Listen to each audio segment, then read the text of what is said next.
નમસ્કાર મિત્રો, ગુજરાત ફોરેસ્ટને લઈને નવા મહત્વના ચોંકાવનારા સમાચાર સામે આવી રહ્યા છે. હવે હસમુખ પટેલ ચેરમેન દ્વારા એવું કહેવામાં આવી રહ્યું છે કે આપણે આગલી લિસ્ટમાં 40 ગણા ઉમેદવારોની લિસ્ટ જાહેર કરીશું. આ પહેલાં તેણે કહ્યું હતું કે 25 ગણા ઉમેદવારોને આપણે લિસ્ટ જાહેર કરીશું. તો ત્યારબાદ ગાંધીનગર પહોંચેલા ઉમેદવારોને તેઓ કહી રહ્યા છે કે હવે પછી અમે 40 ગણા ઉમેદવારોની પણ PFT ટેસ્ટ લઈશું. એટલે તમે શાંતિ રાખો અને થોડો સંયમ જાળવો તેવું કહી રહ્યા છે. જો મિત્રો, આ તેનું કાલનું ટ્વીટ છે.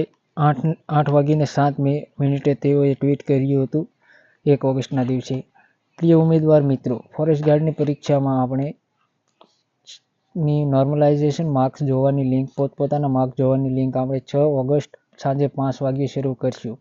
તો તેઓ એવું કહી રહ્યા છે કે તમારા માર્ક્સ તમે જોઈ શકશો. પણ ઉમેદવારોની માગણી એવી છે કે અમે અમારા માર્ક્સ તો ઠીક, પરંતુ જે લોકો પાસ થયા છે તેના માર્ક્સ પણ અમને દેખાડો. તો તેમાં હસમુખ પટેલ એમ કહેશે કે તેઓના માર્ક્સ તમે નહીં જોઈ શકો.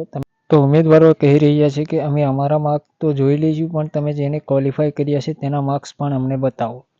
તો ચેરમેન દ્વારા આપણને 5 તારીખ સુધીનો સમય આપવામાં આવ્યો, 6 તારીખ સુધીનો, કે ત્યાં સુધીમાં અમે તમારા માર્ક્સ તમારા ડિસ્પ્લે કરીશું.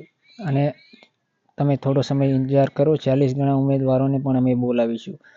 અને ત્યારબાદ એક બીજી ટ્વીટ આવી હતી. તે બીજી ટ્વીટ તમને બતાવું. ચાલો બીજી ટ્વીટ બતાવું. તેમાં તેઓ શું કહી રહ્યા છે. બીજી ટ્વીટમાં તેઓ એવું કહી રહ્યા છે કે પાસ થયેલા કોઈ પણ 8 ગણા ઉમેદવારના માર્ક્સ કેટેગરી વાઇઝ પણ તમે જોઈ શકશો નહીં. ઉમેદવારોની મુખ્ય માગણી એવી છે કે તેઓને નોર્મલાઇઝેશનમાં કેટલા માર્ક વધ્યા તે પણ અમને બતાવો. તો હવે જોવાનું રહ્યું કે તેઓ બતાવે છે કે નહીં.